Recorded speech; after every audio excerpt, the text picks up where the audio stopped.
সে আমার খাবার রান্না করে, রুটি বানায়, কাপড় ধোয়ায় এবং আমার সন্তানদের দুধ খাওয়ায়। এসব কাজ তার জন্য বাধ্যতামূলক নয়। হাদিসে বর্ণিত রয়েছে, সে ব্যক্তিই উত্তম যে আপন পরিবারের সাথে সর্বাধিক বিনম্র আচরণকারী। এক ব্যক্তি হজরত উমর রাদিয়াল্লাহু আনহু-এর কাছে নিজ স্ত্রী দুর্ব্যবহারের অভিযোগ উত্থাপন করার জন্য উপস্থিত হল। সে হজরত উমর রাদিয়াল্লাহু আনহু-এর বাড়ির সামনে দাঁড়িয়ে তার বাইরে আসার জন্য অপেক্ষা করতে থাকে। এ সময় শুনতে পেল হজরত উমর রাদিয়াল্লাহু আনহু-এর স্ত্রী তাকে কঠোর ভাষায় তিরস্কার করছেন, কিন্তু হজরত উমর রাদিয়াল্লাহু আনহু তার কোনো জবাব না দিয়ে নীরবে সহ্য করছেন। এটা শোনার পর লোকটি ফিরে যেতে উদ্যত হয়। সে ভাবল, এমন প্রতাপান্বিত খলিফার যখন এ অবস্থা, তখন আমি কে?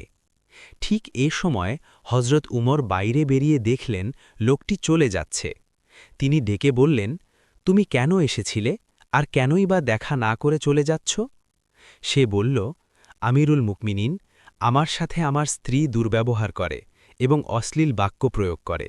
তার বিরুদ্ধে ফরিয়াদ করার জন্য আমি আপনার কাছে এসেছিলাম, কিন্তু শুনতে পেলাম স্বয়ং আপনার স্ত্রীও তদ্রূপ, তাই ফিরে যাচ্ছিলাম। ভাবছিলাম যে আমিরুল মুকমিনিনের অবস্থা যখন এরূপ, তখন আমি আর কে? হজরত উমর রাদিয়াল্লাহু আনহু বললেন, শোন ভাই, আমার উপর তার কিছু অধিকার রয়েছে বলেই আমি তাকে সহ্য করি।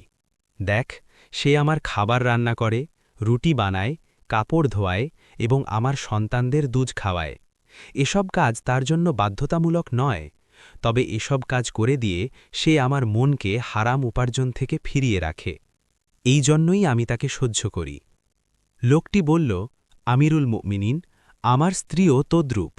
হজরত উমর রাদিয়াল্লাহু আনহু বললেন, তাহলে তার আচরণ সহ্য করতে থাক।